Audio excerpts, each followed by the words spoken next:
¿Qué tal? ¿Cómo estás? Bienvenido una vez más al canal Batalla Cultural Guerra Espiritual. Te habla Álvaro Fernández desde Montevideo, Uruguay. Bueno, lo primero es lo primero. Si viste ayer hasta el final el video que grabamos, habrás visto que hice un comentario sobre el canal Que no te la cuenten del padre Javier Olivera Rabasi, un querido amigo que se lo cerraron. Bueno, está totalmente restablecido, está funcionando de nuevo en YouTube, así que el problema está solucionado. Vamos a lo nuestro.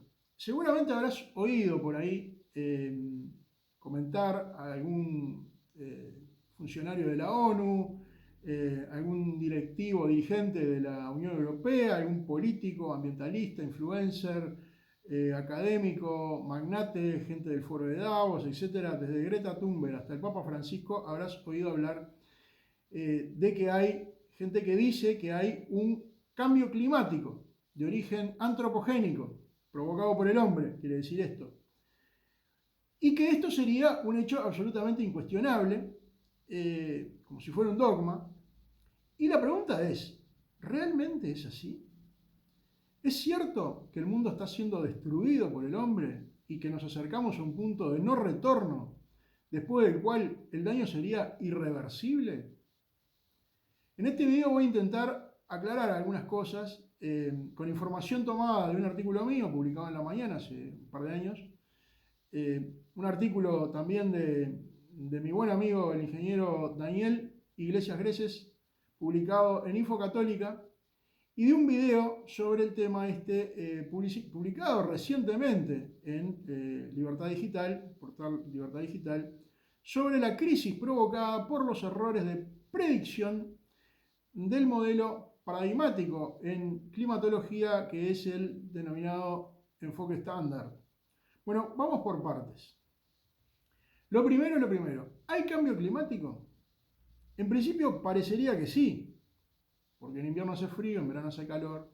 Pero bueno, hablando un poco más en serio, hay un par de datos que sí parecen avalar la teoría del cambio climático. El primero de esos datos es que desde mediados del siglo XIX hasta ahora, la temperatura media aumentó algo más de un grado. Algo menos de un grado, perdón. No llega a un grado el aumento de la temperatura en, bueno, casi más de un siglo y medio. El segundo punto, el segundo dato, es que el anhídrido carbónico, el famoso CO2, aumentó significativamente en la atmósfera, supuestamente gracias a la acción humana, y esto sería lo que hace aumentar la temperatura. El aumento de CO2 provocaría un efecto invernadero y un aumento de la temperatura. Esto nos lleva a otra pregunta. ¿El cambio climático es natural o, como dicen, es provocado por la acción humana? Hay quienes dicen que es provocado por la acción humana y que si las proyecciones que hay sobre las emisiones humanas de anhídrido carbónico, de CO2 y otros gases de efecto invernadero, como puede ser el metano, siguen al alza, la temperatura del planeta podría incrementarse en varios grados de aquí a fin de siglo, con el consecuente aumento de unos 25 metros, calculan, del nivel de los océanos. Ahora bien, si uno mira la historia, que como dice Cicerón es maestra de la vida, magistre vitae, siempre ha habido algún cambio climático, siempre ha habido algún tipo de cambio climático en la historia. Por ejemplo, entre el año 900 y el año 1300 después de Cristo, hubo un periodo cálido donde las temperaturas fueron similares o mayores a las temperaturas actuales. Y luego, entre 1300 y 1800, también después de Cristo, de nuestra era, vino una pequeña era de hielo, sí, un frío de morirse, muy intensos los fríos que hubo en este periodo, de 1300 a 1800.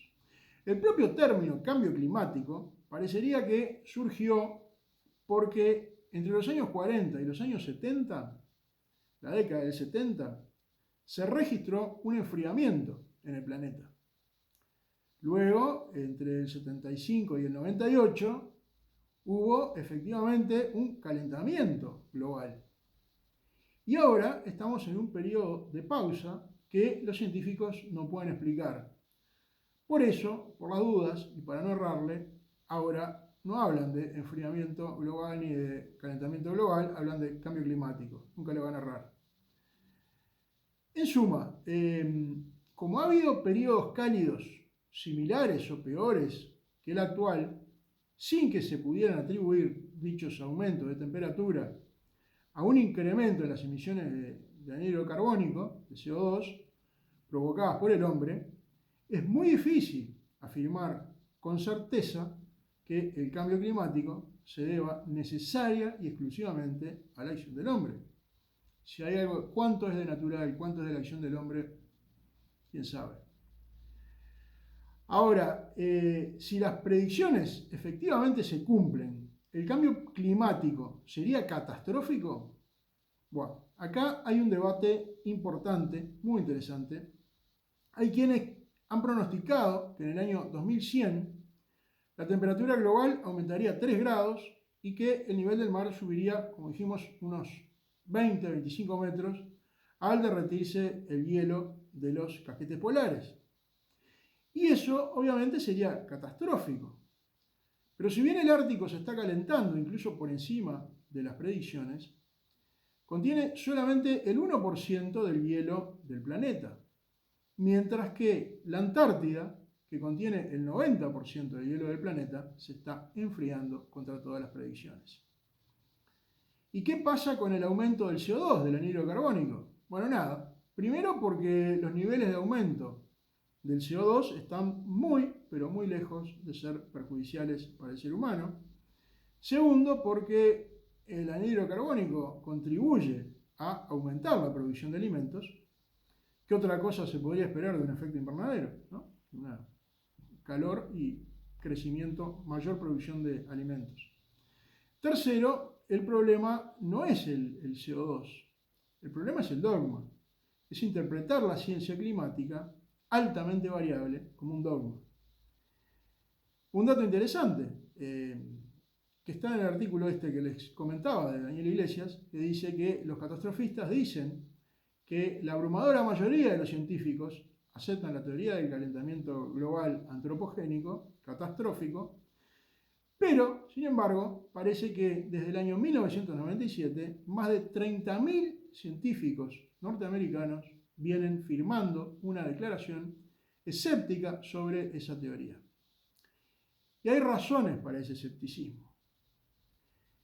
Hace un par de días nos llegó la noticia de que la revista Nature, una de las revistas científicas más prestigiosas del mundo, acaba de publicar un artículo que, si bien avala la tesis del cambio climático, admite que el enfoque estándar, este famoso, que es el paradigma dominante en la ciencia del clima, el modelo estrella, solo es capaz de predecir con éxito fenómenos climáticos a nivel global.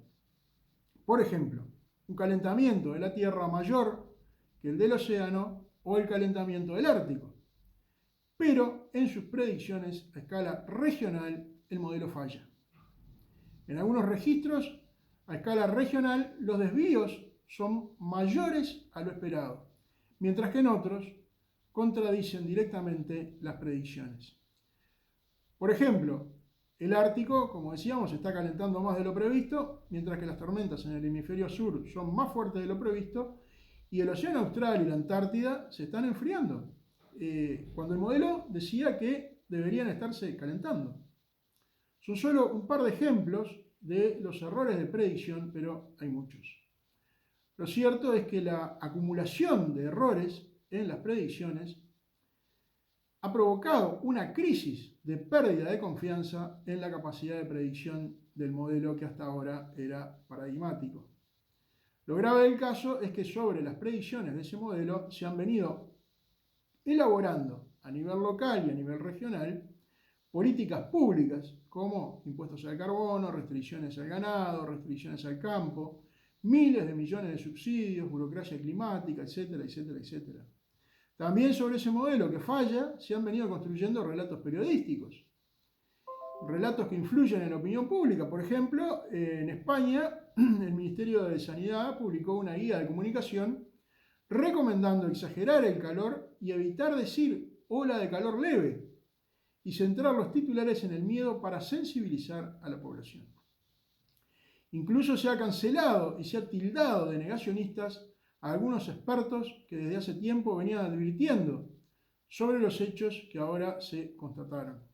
Por ejemplo, John Clauser, Premio Nobel de Física en el año 2022, Richard Lindesen, bueno, y muchos más. Queda claro entonces que la capacidad del enfoque estándar para predecir el clima a nivel regional es mucho más limitada de lo que nos habían hecho creer.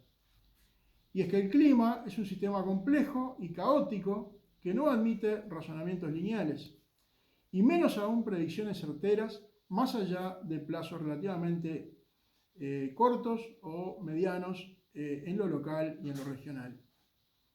La duda ante la falta de pruebas no es negacionismo conspiranoico, es la actitud normal, lógica de cualquier humano que intenta pensar con la cabeza. Lo que a menudo se omite señalar es que si los motores a combustión y el petróleo se producen y se venden, los motores eléctricos, los molinos, los paneles solares, las baterías de litio, también se producen y se venden. Alguien gana con esas ventas. Entre 2020 y lo que va de 2025, las inversiones en energías renovables a nivel global superaron los 2.4 billones de dólares. ¿Habrá quizá algún interés económico detrás de esa agenda ecologista? Bueno, dada la cifra, que son la friolera de 2.400 millones de dólares, parecería que sí. Con todo, lo que a mí personalmente más me preocupa es la visión negativa del hombre que se observa en algunos de los últimos documentos magisteriales del anterior pontificado, más propios de élites maltusianas, promotoras del control poblacional que de la Santa Madre Iglesia. Pero gracias a Dios, el Papa León XIV acaba de poner las cosas en su lugar cuando dijo que la naturaleza nos ha sido dada para alabar a Dios, no para ser adorada, sino para custodiarla como un reflejo de la bondad divina al servicio de la salvación de las almas. Ese es el objetivo, la salvación de las almas. El Señor no ha abandonado su iglesia. Recemos entonces para que el Espíritu Santo ilumine al Santo Padre y le dé una mayor confianza tanto en el hombre como en la divina providencia. Si llegaste al final del video y te gustó, no olvides suscribirte, activar la campanita, reenviarlo a tus amigos. Gracias por estar y será hasta la próxima, si Dios quiere.